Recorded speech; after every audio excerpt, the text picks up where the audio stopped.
네, 반갑습니다. 주식회사 스페로의 윤종원입니다. 오늘 소개해드릴 내용은 요즘에 요즘도 아니죠. 최근 몇 년간 굉장히 보안업계 쪽에 가장 핫하게 떠올랐던 주제 중에 하나인 공급망 보안 이야기를 조금 해보려고 합니다. 근데 아마 공급망 보안이라는 게 이제 어떤 내용이고 이런 것들도 물론 짚어드리겠지만 사실 많이들 알고 계세요. 요즘에 연일 신문 기사라든지 아니면은 블로그 같은데 공급망 보안이 뭐고 또 사고 사례도 굉장히 많이들 발생하고 있잖아요. 그래서 이제 그런 부분들에 대해 가지고 이게 굉장히 위험하다라는 인식들은 사실 많이들 갖고 계실 텐데요. 이제 그러다 보니까 이제 그 뒤에 이어서 나오는 질문들이 바로 그러면 위험한 건 알겠는데 도대체 우리 조직은 어떻게 해야 되는가라는 질문들을 많이 하세요. 그래서 오늘 발표에서는 이제 공급망 보안에 대한 내용을 저희가 좀 간단하게 짚어드리기도 하고 그러면서 실질적으로 어떤 방식으로 이제 공급망 보안에 대비할 수 있는지 물론 여러 가지 방법이 있겠죠. 그 중에서 가장 대표적으로 언급이 되고 있는 S보험을 활용해 가지고 공급망 보안을 강화하는 방안에 대해 가지고 좀 간략히 좀 러프하게 짚어드릴 예정입니다. 하지만 또 이 자리에 이제 공급망이라는 거, 공급망 공격이라는 거에 대해서 처음 들어보시는 분들도 계실 수 있기 때문에 간략하게 공급망 보안이 어떤 건지 좀 먼저 말씀을 좀 드리고 넘어가려고 합니다. 그러려면은 당연히 공급망 보안에 앞서 가지고 공급망이라는 게 도대체 뭔가에 대해 가지고 말씀을 드려야 되는데요. 근데 공급망이라는 단어는 그렇게 어려운 단어는 아니에요. 저희가 늘 우리 주위에서 알고 있는 단어입니다. 그러니까 공급망 자체는 전통적으로 항상 있어 왔었죠. 예를 들어 가지고 저희가 어떤 물건을 상점에 가가지고 구매를 한다 그러면은 그 물건이 어디에서 왔을까부터 한번 생각을 해볼 수가 있어요. 물건이 만들어지기 전에 이제 물건의 원자재를 공급하는 공급자가 있을 거고요. 그다음에 그 공급받은 원재료를 가지고서 어떤 물건을 만들어내는 제조사가 있을 겁니다. 근데 저희가 이제 어떤 물건을 살 때 그 제조사 내지는 공장에 직접 방문해서 물건을 구매하지는 않죠. 예, 이제 어떤 배송이나 유통망을 통해 가지고 저희가 구매하게 되는 소매상에 그 물건이 옮겨갈 겁니다. 그러면 저희가 그 소매상을 방문을 해가지고 그런 물건들을 구매를 하고 저희가 사용하게 되겠죠. 굉장히 일반적이에요. 사실 이 내용을 모르시는 분들은 많이 없으실 거예요. 너무나 자연스럽게 들어가고 있고 그렇기 때문에 이제 우리 주변에는 늘 공급망이라는 개념은 있어 왔습니다. 근데 소프트웨어는 어떨까요? 소프트웨어라는 거는 다른 방식으로 유통이 되는 걸까요? 소프트웨어도 일단은 저희가 무언가를 돈을 주고 재화를 주고 산다는 사실 자체는 동일합니다. 근데 이 소프트웨어는 사실 존재를 하긴 하지만 물리적으로 존재하는 건 아니잖아요. 저희가 디지털 세계에 존재하는 거기 때문에 이 물건을 이 소프트웨어라는 거를 우리가 구매하기까지의 과정은 어떤지를 한번 살펴볼게요. 소프트웨어는 먼저 어떻게 만들어질까요? 개발자가 소스 코드라든지 아니면 라이브러리들을 활용을 해가지고 소프트웨어를 개발을 합니다. 그럼 이렇게 만들어진 것들을 어떻게 보면은 우리가 전통적인 공급망의 원재료와 비교를 할 수도 있겠죠. 이런 부분들을 가지고서 이제 빌드 시스템이나 빌드 엔지니어를 통해 가지고 실제로 우리가 실행시킬 수 있는 형태의 소프트웨어로 탄생이 되게 되는 거고요. 그래서 마찬가지로 우리가 소프트웨어 구매를 할 때 물론 제조사 쪽에 직접 요청해서 받는 경우도 있겠지만 여러분들이 핸드폰에 흔히 사용하시는 모바일 앱을 다운로드 받으시거나 할 때 직접 그 제조사 홈페이지 가서 앱을 다운로드 받아 설치하시는 경우는 그렇게 많지는 않으실 거예요. 그래서 이제 우리도 어떤 앱을 다운받거나 내지는 오픈소스 소프트웨어를 사용을 할 때 이런 소프트웨어에 적재되어 있는 애플리케이션 저장소를 통해서 전달받게 되는데요. 근데 이 저장소가 아마도 소매상의 역할을 하는 거고요. 그리고 이제 전통적인 공급망과 이런 소프트웨어의 가장 큰 차이가 뭐냐면은 전통적인 공급망은 물리적인 유통망을 통해 가지고 트럭이라든지 비행기 배편 같은 걸 통해 가지고 물건이 전달됐다 한다면은 소프트웨어는 어쨌든 눈에 보이지 않는 디지털 재화이기 때문에 네트워크를 통해 가지고 이동된다는 특징이 있습니다. 사실은 조금씩 다르기만 할 뿐 공급망이라는 개념은 거의 대동소이합니다. 일반적으로 우리가 알고 있는 것과. 그렇기 때문에 소프트웨어 공급망이라는 이 이름이 붙을 거예요. 소프트웨어 공급망도 굉장히 전통적인 개념이에요. 이게 최근에 공급망 공격이 활성화됐다 그래가지고 공급망이라는 단어가 새롭게 나온 건 아니고요. 소프트웨어 공급망도 늘 존재해 왔었고 이제 최근에 특히 이런 공급망을 노린 공급망 공격들이 활성화가 되고 있는 시점입니다. 그럼 공급망 공격이라는 거는 뭘까요? 공급망 공격이라는 거는 뭘지 한번 알아보겠습니다. 왜 공급망 공격이 일어나게 됐는지를 한번 알아보도록 하겠습니다. 이제 저 오른쪽에 보시는 운영사가 이제 보통 이제 공격자들이 공격을 하고자 하는 대상이라고 저희가 이야기를 할게요. 공격자들은 늘 악의적인 목적을 가지고서 운영사에 침투해가지고 시스템을 망가뜨린다거나 정보를 유출시킨다거나 아니면 돈이 될 만한 것들을 뽑아내는 그런 악의적인 사용자들을 의미를 하죠. 그런 사용자들은 아마 시대를 막론하고 늘 존재했습니다. 이제 그렇지만 이제 그들이 뭐 시대가 IT 시대가 되고 디지털 시대가 되면서 어떤 소프트웨어나 뭐 서버라든지 네트워크라든지 이런 것들을 공격을 해가지고 부당한 이익을 취하려고 하는 공격자들이 나타나게 된 것이고요. 전통적으로 공격자들은 공격을 할 때 이런 공격을 수행한 운영사를 직접 공격을 했습니다. 직접 시스템에 침투해가지고 정보를 빼오기도 했죠. 망가뜨리기도 하고. 그러다 보니까 운영사들은 또 마냥 공격을 당할 수는 없겠죠. 그래서 스스로를 보호하기 위한 수단들을 갖추기 시작을 합니다. 그래서 보안 시스템 같은 거를 갖추기 시작을 했고요. 그렇기 때문에 공격자의 이런 악의적인 의도와 동시에 보안 산업도 굉장히 발달을 하기 시작합니다. 운영사 입장에서 공격자의 침투를 막을 수 있는 그런 부분들을 굉장히 강화하고 기술적으로든 아니면 여러 개의 시스템을 도입을 하든 이런 식으로 강화를 해가지고 더 이상 공격자들이 쉽게 이제 운영사의 시스템에 접근하기가 어려워졌어요. 예전처럼 쉽게 이제 뭐 보안 홀이 보이지도 않고 공격을 하더라도 쉽게 먹히지가 않고 이런 부분들 때문에 이제 공격자들이 애를 먹기 시작을 합니다. 하지만 공격자들은 또 공격을 해서 부당한 이득을 취하는 게 그들의 생업이기도 하죠. 그렇기 때문에 이렇게 보안 시스템이 막힌다고 해서 좌절을 하는 사람들은 아닙니다. 그래서 이제 이 사람들이 이제 이런 운영사를 뚫고 침투하기 위해 가지고 이제 어떻게 하면 들어갈 수 있지 고민을 하면서 이제 운영사의 보안 시스템 쪽을 이제 가만히 살펴보기 시작하는데 굉장히 이상한 점을 발견을 해요. 공격자들은 이런 보안 시스템이라는 신뢰의 벽을 뚫고 들어가야 굉장히 어렵죠. 굉장히 고생을 하고 있는데 이상하게 저 시스템을 굉장히 제 집 드나들듯이 들락날락거리는 녀석이 하나 있다라는 걸 발견을 합니다. 그게 뭐냐면은 운영사도 물론 자체 개발을 하긴 하지만 굉장히 다양한 서드파티나 뭐 오픈소스 소프트웨어들을 많이 구매해서 쓰거나 다운받아 쓰거나 하죠. 즉 운영사가 공급받은 소프트웨어는 저 보안 시스템을 크게 거치지 않고 쉽게 내부적으로 들여보내고 있다라는 사실을 보게 된 거죠. 왜 그럴까요?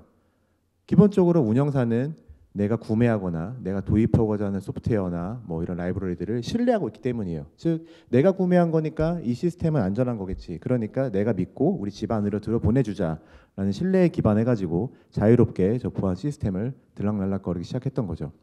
그래서 공격자들이 이제 하나의 아이디어를 냅니다.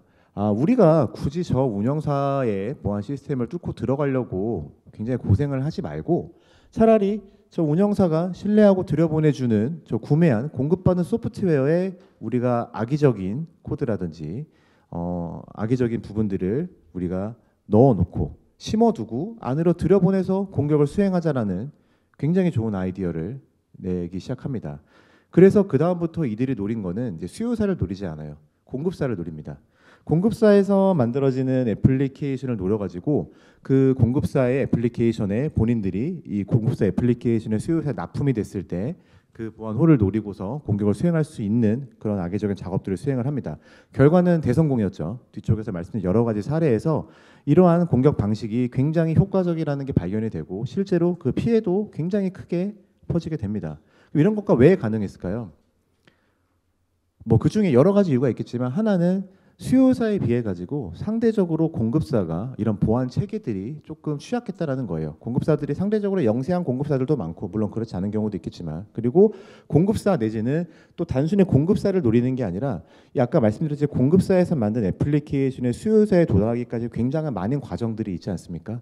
그 모든 과정들 즉 공급망 전 영역에 걸쳐 가지고 공격을 시도했기 때문에 어느 정도 하나의 부분 정도는 공격자들이 침투를 해가지고 이 공급받은 애플리케이션을 악의적으로 변조시킬 수 있었던 여지가 굉장히 많았던 거죠. 이러한 개념이 공급망 공격의 가장 기본적인 개념입니다. 공급망 공격의 특징은 공급자와 수요자 간의 신뢰를 이용한 공격이에요. 공급자가 공급한 애플리케이션은 안전할 것이다. 내지는 뭐 안전할 것이다도 아니죠. 문제가 없을 것이다. 내가 공급받았으니까 이것을 내 안에 들여놓는 거에는 문제가 없다라는 신뢰를 이용을 해가지고 사실은 그 신뢰가 굉장히 약하게 연결돼 있었던 거죠. 아무런 장치 없이. 네, 그렇기 때문에 이 공급받은 솔루션 내 실행 파일 이 안에 취약점이 들어있다면 어떡하지? 라는 생각을 안 하고 있었던 거예요. 이 바로 신뢰 관계 때문이죠. 그래서 공급망 공격은 이러한 공급자와 수요자 간의 신뢰를 정확하게 노린 공격이라고 보실 수 있습니다. 그러면은 이 신뢰를 이용한 공격이 일어났을 때 공급자와 수요자 간에는 어떠한 일이 생겼을까요? 신뢰가 깨져버리게 됩니다. 즉 수요사가 직접 공격을 당할 수도 있을 것이고요. 내지는 다른 공격받은 사례들을 보면서 경악을 할 수도 있을 것이고요. 이러한 과정을 겪으면서 수요사는 이제 더 이상 공급사 내지는 내가 획득한 공급받은 애플리케이션을 더 이상 신뢰하지 않게 됩니다. 즉 이 상황에서 공급사와 수요사 간의 관계를 다시 구축을 하고 우리가 안전한 공급망을 구축하기 위해서 필요한 것이 있는데 바로 투명성 확보 수단입니다. 신뢰가 깨졌기 때문에 이제 수요사는 공급받은 애플리케이션 안에 뭐가 들어있는지를 모르고 있는 거거든요. 이 안에 위험한 게 있는지, 우리 시스템을 파괴시킬 만한 부분이 있는 건지, 우리 시스템에서 다른 보안 홀을 열어가지고 침투를 허용할 만한 그런 부분들이 안에 뭐 포함이 되어 있는지를 더 이상 신뢰할 수 없기 때문에 공급사와 수요사 간에 다시 건강한 관계를 위해 가지고는 가장 필요한 게 투명성 확보 수단이 됐습니다. 조금 다른 이야기를 좀 해볼게요. 저희가 이제 뭐 마트 가게 되면 이런 진열대에서 여러분들 뭐 먹고 싶으신 것들 많이 고르시죠. 뭐 오늘 저녁 메뉴를 뭐 할까, 뭐 어떤 소스를 사서 무슨 요리를 해 먹을까 고민을 많이 하시게 됩니다. 이럴 때 이제 어떤 물건을 우리가 특히 식료품을 살 때 가장 뭐 먼저까지는 아니지만 가장 대표적으로 하는 행위가 있습니다. 일단 먹는 거는 너무 중요하잖아요. 우리 몸에 바로 들어가는 건데 아무거나 넣을 수는 없겠죠. 특히 또 우리 부모님들 계시면은 내 자식 먹일 것들 하나하나 다 살펴보고 사시는데 그럴 때 살펴보는 게 바로 물건 뒤를 딱 돌려가지고 성분 표시를 봅니다. 이 안에 어떤 게 들어있는지, 몸에 해로운 건 있지 않는지, 나쁜 게 들어있지 않은지. 이런 것들이 어떻게 보면은 전통적인 공급망에 있어가지고 가장 대표적인 투명성 확보 수단일 거예요. 우리가 먹는 거에 이런 성분 표시표가 붙어있지 않았다라면은 우리가 얼마나 많은 불안에 떨고 우리가 얼마나 이 공급사들을 의심하면서 살았을까요? 그래서 마찬가지로 소프트웨어 공급망도 우리가 이런 전통적인 공급망처럼 투명성을 확보해야 되는 수단이 필요하다라는 게 현재까지 공급망 공격에서 이어진 공급망 보안 방법 중에 가장 대표적으로 많이 거론이 되고 있는 부분입니다. 그래서 소프트웨어 투명성 확보 수단을 만들어야 된다라는 이야기도 굉장히 오래전에 나왔어요. 이미 2020년, 21년대에 많이 나왔었고 그러기 위해서 제시된 것이 바로 오늘 타이틀에 있었었죠. SBOM입니다. SBOM이기도 하고요. SBOM이고 이제 소프트웨어 빌 오브 머티리얼의 약자라고 있는데 요거는 소프트웨어 자재 명세서예요. 소프트웨어도 사실은 그냥 단순히 개발자가 만들어낸 모든 소스 코드를 이루어질 수 있겠지만 사실 그렇지 않습니다. 최근에 소프트웨어 개발은 인하우스 개발자가 뭐든지 0에서부터 100까지 스스로 소스 코드를 다 짜서 개발을 하는 경우는 굉장히 드물어요. 서드파티 라이브러리를 쓰기도 하고 오픈소스 소프트웨어 쓰기도 하고 여러 가지 요소들이 많이 이제 포함이 되는데 그럴 때 내가 만들어낸, 내가 공급할 혹은 내가 공급받은 소프트웨어에 어떠한 것들이 포함이 되어 있는지가 기재되어 있는 게 SBOM이라고 보시면 됩니다. 즉 소프트웨어계의 성분 표시표라고 보셔도 돼요. 그래서 이 SBOM을 가지고서 우리가 확인을 하게 되면은 어떤 것들이 포함이 되어 있는지를 볼 수 있고 그 중에 위험하다고 알려진 게 있는지 문제가 있다고 알려진 게 있는지를 보면서 우리가 이 소프트웨어가 안전하다, 안전하지 않다, 도입을 해도 된다, 해도 되지 않다, 믿고 쓸 수 있다, 없다 같은 여부들을 판단을 할 수 있겠죠. 그래서 소프트웨어 투명성 확보 수단으로서 SBOM이라는 수단이 가장 먼저 제시가 되고 있습니다. SBOM에 대해서 조금 더 자세하게 말씀을 드려볼게요. SBOM이라는 게 뭐 물론 이거는 완전 또 새로운 개념은 아닙니다. 하지만 세간에 조금 더 떠들썩하게 알려지기 시작한 시점이 바로 이제 이런 공급망 공격으로 인한 21년도에 발표된 미 바이든 행정부의 사이버 보안 행정명령이 계기가 됐어요.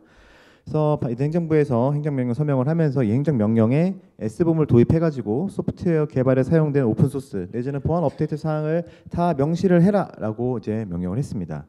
요거에 또 계기가 된 게 21년 초에 이제 솔라윈즈라고 사태라고 하죠. 저희가 뭐 사태라고 붙일 만큼 굉장히 피해가 큽니다. 뭐 한 8,000명 정도의 고객이 피해를 좀 받았고 어떻게 보면 가장 공급망 공격이 있어가지고 제일 먼저 유명해진 사례라고 보시면 될 것 같아요. 그래서 이런 사례들 때문에 이제 이 공급망 공격이라는 게 쉽게 볼 게 아니구나.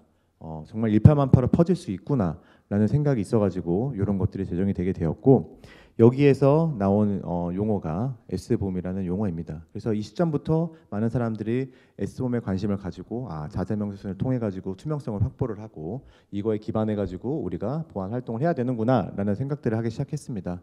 그래서 분야마다는 다르지만 어떤 경우에는 소프트웨어를 납품하거나 할 때 SBOM 제출을 이미 의무화한 영역도 있고요. 또 어떤 경우에는 이제 SBOM을 같이 제출할 거를 권고하는 경우도 있고 또 수요사 따라 가지고 우리는 조금 더 공급받는 애플리케이션에 대해 가지고 더 안전하게 관리를 할 거야. 이러면은 소프트웨어를 납품받을 때 SBOM을 같이 제출을 하기를 필요로 하시는 그런 이제 수요사들도 점점 많이 등장을 하고 있어요. 그만큼 공급망 공격이라는 게 이제는 어떻게 보면 피부에 와닿는 거죠. 누구라도 당할 수 있는 거고 여기에 있어가지고 가장 우리가 첫 번째로 해야 되는 방식은 투명성을 확보하는 거다라는 것들의 그런 인식들이 이제 많이 좀 퍼져 있는 상황이라고 보시면 될 것 같습니다. S봄은 소프트웨어 자재 명세서잖아요. 그러면 S봄이라는 거는 언제 만들고 어떻게 수정을 하고 어떻게 배포를 해야 되는지가 있는데 기본적으로는 소프트웨어 자재 명세서이기 때문에 소프트웨어의 생명과 변경과 그 궤를 같이 합니다. 즉 소프트웨어가 만들어질 때 같이 만들어지고요. 소프트웨어가 변경될 때 같이 변경되고 그러다 보면 또 이제 자재 명세서를 보면은 이 중에 이제 위험한 부분들이 보여지겠죠. 이거는 포함이 되면 안 되는데 이거는 위험한 요소들이 포함이 되어 있는데 이러면 거기에 대한 조치들을 하겠죠. 거기에 대한 조치를 하고 또 거기에 대해서 리뷰를 하고 또 다시 업데이트하고 그리고 모니터링을 계속 해야 됩니다. 왜 S봄을 모니터링을 해야 될까요? 보통 일반적으로 소프트웨어에 포함된 어떤 다른 소프트웨어들을 이제 개발자들이 가져다가 쓰실 때 이 소프트웨어는 위험하니까 위험함에도 불구하고 내가 가져다가 써야지 하고 쓰시는 경우는 잘 없으세요. 보통 소프트웨어가 만들어지는 시점에는 모든 구성 요소들이 안전합니다. 뭐 음식도 그렇죠. 이 성분 그때는 괜찮았는데 뭐 예전에는 문제 없다고 잘 썼는데 시간이 지나고 나니까 위험성이 알려지는 거죠. 이거 알고 보니 발암 물질이었어. 이거 알고 보니 굉장히 몸 인체에 해로운 물질이었어가 알려지면은 이제 그런 성분들이 많이 빼지게 되지 않습니까? 소프트웨어 똑같습니다. 개발할 때는 안전한 줄 알고 썼던 소프트웨어가 실제로 개발이 진행되면서 사용하다 보니까 이거 문제 있는데 라고 발견이 돼가지고 빠르게 그 구성 요소들을 걷어내야 되는 일들도 굉장히 많이 발생을 하고요. 그렇기 때문에 소프트웨어 그리고 자재명세서는 만들어진다고 끝이 아니라 주기적으로 모니터링하고 또 업데이트하고 또 다시 리뷰하고 모니터링하고 이게 굉장히 반복적으로 이루어져야 되는 부분입니다. 그럼 이런 이런 S봄을 소프트웨어 공급망에서는 어떻게 활용을 해야 될까요? 너무 당연한 얘기죠. 우리가 공급망 전체를 노릴 수 있는 게 공급망 공격이잖아요. 그리고 공급망 공격에 대비하기 위한 투명성 확보 방안이 S봄인 만큼 S봄 자체도 소프트웨어 공급망 전 영역에 걸쳐가지고 투명성과 추적성을 제공하는 수단으로 사용이 돼야 됩니다. 즉 소스코드 라이브러리에서 원재료를 가지고 공급할 때에도 어떤 것들을 썼는지 그다음에 또 빌드 과정에서 또 어떤 다른 것들이 들어가서 만들어졌는지 네트워크를 통해 전송될 때 그 S봄이 함께 배포되어야 되고요. 애플리케이션 저장소에 등록이 될 때에도 내가 수요자에게 판매하고자 하는 애플리케이션의 자재 명세서가 어떤 건지를 항상 같이 포함을 하고 있어야 되고요. 마찬가지로 이미 배포됐다 하더라도 수요자 입장에서도 내가 사서 쓰고 있는 녀석에 어떤 것들이 들어있는지에 대한 자재 명세서도 함께 관리를 하셔야 됩니다. 즉 내가 샀으니까 안전하기가 끝이 아니라 말씀드렸듯이 언제라도 위험은 다시 발생할 수 있거든요. 그렇기 때문에 내가 구매한 것들이 계속 안전한지를 수요자도 함께 살펴보고 조치를 요청하거나 이런 부분들이 반드시 같이 이루어져야 됩니다. S봄에는 어떤 그런 내용들이 포함이 될까요? 제가 뭐 자재 명세서다 뭐 쓰고 있는 소프트웨어 내용들이 포함이 된다라고 말씀을 드렸는데 조금 더 상세하게 알아볼게요. 일단 S봄에는 그 소프트웨어를 구성하고 있는 구성에서 정보들이 표시가 돼요. 즉 어떤 라이브러리를 쓰고 있는지, 뭐 컴포넌트 이름이라든지, 그 다음에 어떤 버전을 쓰고 있는지 이런 버전 정보들. 소프트웨어는 또 버전이 좀 생명이죠. 내가 어떤 버전을 쓰고 있는지가 굉장히 중요하잖아요. 그리고 뭐 해시 같은 경우에는 실제로 그 컴포넌트나 그 라이브러리가 변조될 가능성도 있기 때문에 원본 그대로 쓰고 있는지 같은 걸 확인하기 위한 수단으로서 제공이 되고요. 또 특히 이제 오픈 소스들을 요즘에 많이 쓰시는데 오픈 소스는 물론 이제 보안 취약점들이 문제가 많이 됩니다. 요즘에는 오픈 소스 쪽에는 보안 취약점 정보가 굉장히 많이 큰 문제가 되는데 사실 오픈 소스 쪽은 라이선스도 굉장히 중요하죠. 내가 썼을 때 내가 포함이 되어 있을 때 법적으로 문제가 없는 것들이 포함이 되어 있는지 이런 부분들도 S봄에 포함이 되게 됩니다.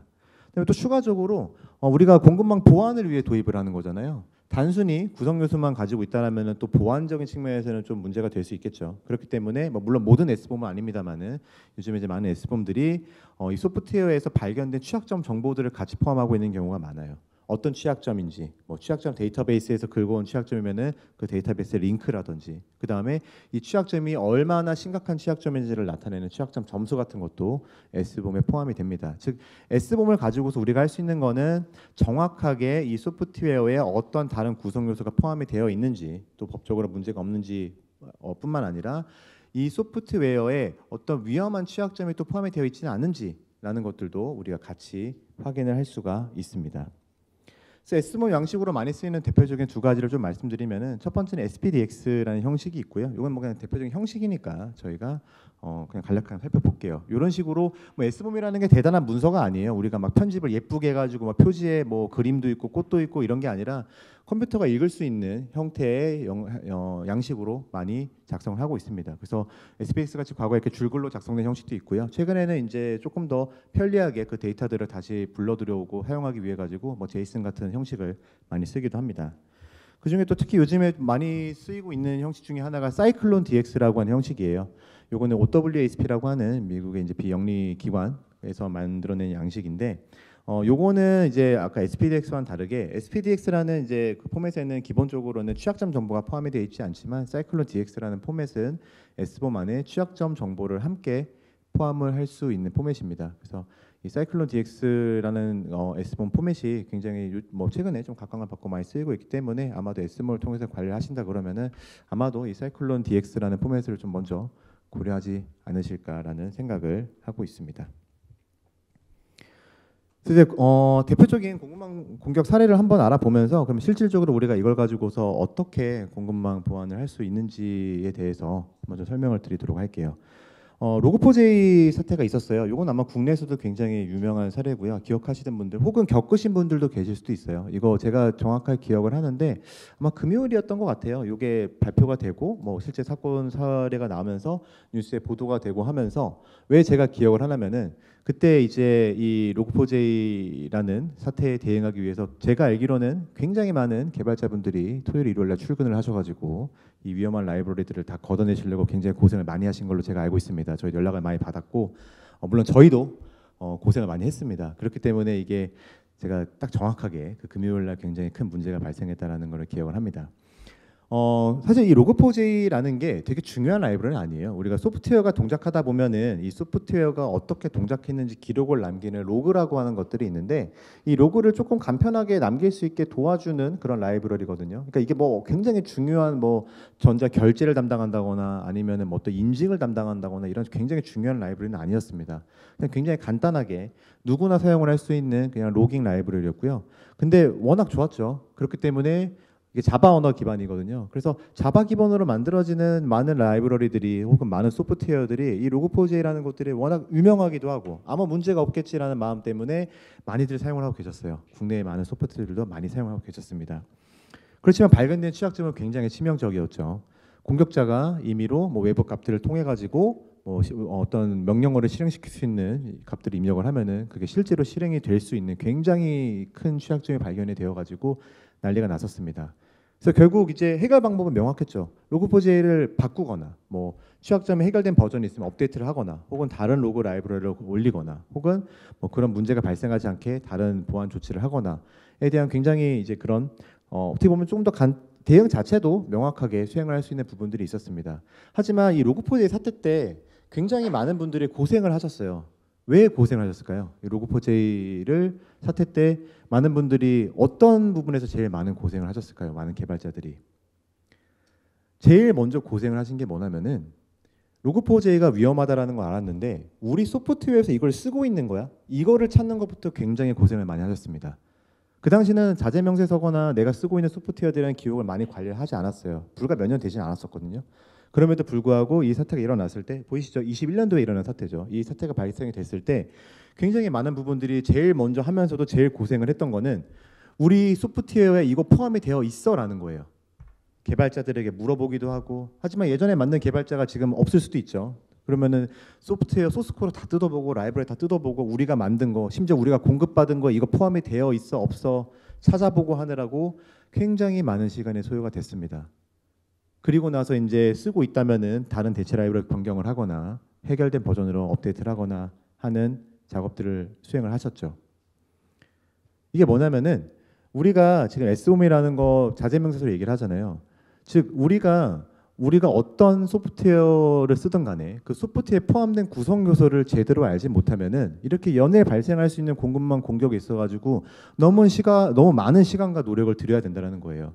그리고 시간과 노력이 든다라는 거는 뭐 노력도 중요합니다. 하지만 시간이 든다라는 거는 뭘까요? 우리가 그거를 알아보는 데 더 많은 시간이 든다라는 거는 공격자에게 더 많은 기회를 제공해 주는 거예요. 우리가 1분 1초라도 빨리 내려가지고 공격자가 우리를 공격할 기회를 없애야 됨에도 불구하고 그거를 알아보느라고 1시간, 2시간, 하루 이틀 더 쓰는 사이에 공격자들은 그만큼 더 많은 공격 기회를 받겠죠. 그렇기 때문에 정말 신속하게 대응을 또 해야 되는 부분이 또 이런 공급망 공격이라고 보시면 될 것 같습니다. SBOM이 없었을 때, 과거 시절에 우리 정말 힘들게 살던 시절에는 어떻게 했을까요? 공급망 공격을 대응하기 위해 가지고는 먼저 공격 발생했다 그러면은 사용 중인 컴포넌트 리스트를 다 씁니다. 우리가 만든 소프트웨어에 쓰고 있는 애들이 있어? 일단 다 써봐. 누가 쓰죠? 개발자가 쓰거나 뭐 개발 팀장이 쓰거나 다 불러가지고 일단 다 뜯어보고 다 씁니다. 리스트를 만들어요. 그래서 어떤 소프트웨어에 포함이 되어 있구나라는 걸 봅니다. 하지만 그 소프트웨어는 또 어떨까요? 걔네들은 1부터 끝까지 다 개발자가 순수하게 만든 걸까요? 그렇지 않습니다. 그 소프트웨어들도 다른 소프트웨어를 또 포함하고 있어요. 이거는 우리가 만든 것도 아니죠. 그렇기 때문에 소프트웨어 안에 다른 소프트웨어가 뭐가 있는지를 찾는 것도 굉장히 힘듭니다. 제조사에게 물어봐야 되기도 하고요. 아니면은 게시된 것들이 있으면은 거기에 따라가 가지고 내용들을 받아와야 되기도 하고요. 그리고 나서 또 이제 뭐 각각의 또 의존성이 있는지를 또 다 확인합니다. 그 안에 것들 다 확인해 가지고 이제서야 발견을 하게 되죠. 아, 우리 로그4j라는 걸 쓰고 있구나. 이미 여기까지 굉장히 많은 시간과 노력이 들고 굉장히 많은 공격 기회를 제공해 준 셈이죠. 그러고 난 다음에 공개된 저장소에 등록된 취약점이 있는지 이거 어떤 거를 바꾸면 되는지 확인을 하고 그리고 나서 최종적으로 어떤 버전을 쓰면 안전하겠구나라는 걸 선택을 하고 그거를 수정하는 작업을 합니다. 직접 수정할 수도 있겠고요. 혹은 공급받은 거면은 공급사들에게 너희가 우리에게 준 거에 위험한 거 있으니까 당장 고쳐가지고 가져와라고 이야기를 하기도 하죠. 이런 것들이 사용 중인 오픈소스 개수, 종속관계 라이브러리 개수가 많아지면 해야 될 일이 너무너무 많아지는 거죠. 너무너무 많아지고 들여야 되는 시간도 너무 많아지고 어느 경우에는 이걸 사람이 할 수 없을 정도가 될 수도 있어요. 규모가 굉장히 큰 소프트웨어 같은 경우에는. 즉 SBOM을 사용하지 않을 때 이렇게 큰 문제가 발생을 하게 됩니다. 하지만 SBOM을 사용하게 된다면 간단하죠. 로그4j가 문제가 났다. 우리가 가지고 있는 자재 명세서에서 검색만 하면 됩니다. 왜냐하면 자재 명세서라는 거는 내가 쓰고 있는 녀석의 다른 소프트웨어들의 자재 명세서 다 같이 포함이 되어 있는 거거든요.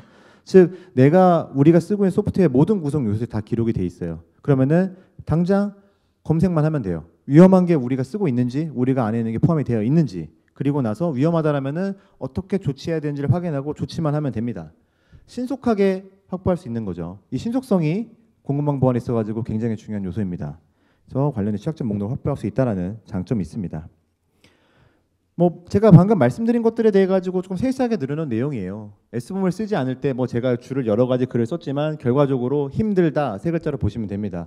너무 많은 노력이 들어가고 또 이걸 일일이 수동으로 해야 되고 또 그러다 보니까 당연히 틀리는 부분들도 있을 거고 정확도도 떨어지고 시간도 많이 떨어지고 이렇기 때문에 각 단계별로 굉장히 많은 노력들이 들어간다라고 보시면 되는데 SBOM을 사용한다라는 거는 굉장히 신속하게 할 수가 있는 거고요. 그다음에 또 하나 SBOM에 갖는 가장 큰 특성이 뭐냐면은 기계가 읽어드릴 수 있는 형식으로 작성이 된다는 거예요.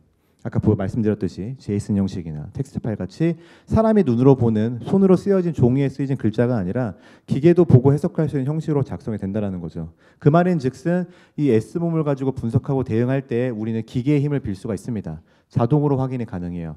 사람이 아무리 빨라도 우리가 기계보다 빠르기는 쉽지 않죠. 그렇기 때문에 더 신속하게 그리고 더 정확하게 어떤 문제가 발생했을 때 대응이 가능하다라는 것도 우리가 SBOM을 활용을 해야 되는 이유이기도 합니다. SBOM을 생성하고 관리하는 건 앞서서 말씀드린 그 표와 거의 비슷해요. 개발 배포 단계에서 우리가 SBOM을 생성을 해서 도입 운영 단계에 배포되는 패키지에 포함을 해서 전달을 하고 배포받은 이제 운영사는 이걸 가지고서 관리를 하는 거죠. 진단을 하기도 하고 또 의존 여부도 파악을 하면서 우리가 쓰고 있는 소프트웨어 전반적으로 어떤 구성 요소들이 포함이 되어 있는지를 관리하는 수단으로서 SBOM을 적극적으로 활용을 할 수가 있습니다. 또 이런 SBOM을 생성하는 과정에서 그러면 이제 제조사들이 또 이걸 어떻게 생성해야 되나요? 이걸 뭐 어떻게 또 배포해야 되나 이런 고민들이 많을 텐데 다행히도 SBOM의 생성은 기본적으로 SBOM 생성 도구, SBOM 생성 솔루션 같은 거를 많이 활용을 해서 이루어집니다. 그리고 또 요즘 같은 이제 DevOps를 많이 쓰시는 경우들, 즉 신속하고 굉장히 유연하게 배포를 하고자 하는 개발사들이 굉장히 많으신데 이렇게 SBOM이라는 거는 우리가 기계가 읽어드릴 수 있음과 동시에 마찬가지로 도구를 통해서 자동으로 생성할 수 있다라는 부분들이 이런 DevOps 프로세스와 연계되어 가지고 자동으로 즉 뭐 소스 코드 개발 단계부터 컴포넌트에 존재하는 취약점 확인해 가지고 개발자가 위험한 걸 쓰고 있는지도 식별을 할 수가 있을 것이고요.